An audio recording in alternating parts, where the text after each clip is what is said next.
Hello everyone, সকল কেমন আছেন? আশা করি ভালো আছেন। আজকে যে বিষয় নিয়ে কথা বলবো সেটি হচ্ছে পুষ্টিভূষি। মূলত পুষ্টিভূষি কী এবং পুষ্টিভূষি হচ্ছে দুই প্রকার। এক প্রকার হচ্ছে দুধের, এক প্রকার গোস্তের।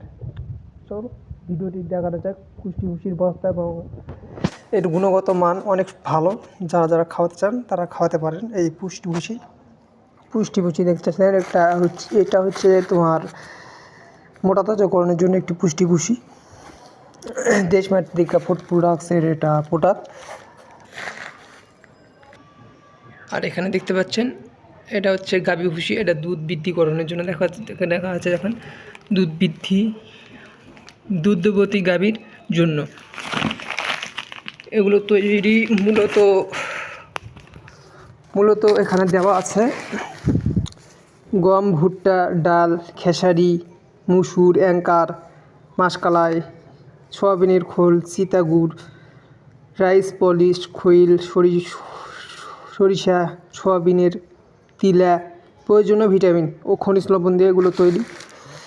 এগুলো যেখানে দেখা হচ্ছে মাংস বৃদ্ধি করে। গোস্তের এখানে মাংস বৃদ্ধি করেন, রোগ প্রতিরোধ ক্ষমতা বৃদ্ধি করে, পুষ্টিহীনতা দূর করে, হাড় শক্ত করে, প্রয়োজনীয়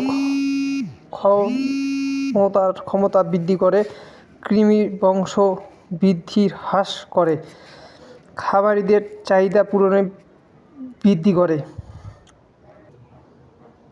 আর দুধের এখানে লেখা আছে দুধ বৃদ্ধি করে এবং দুধের ঘনত্ব বাড়ায়, রোগ প্রতিরোধ ক্ষমতা বৃদ্ধি করে, পুষ্টিহীনতা দূর করে, হাড় মজবুত করে, প্রজনন ক্ষমতা বৃদ্ধি করে, কৃমির বংশ বৃদ্ধি হ্রাস করে, খামারের চাহিদা বৃদ্ধি করে। ধন্যবাদ।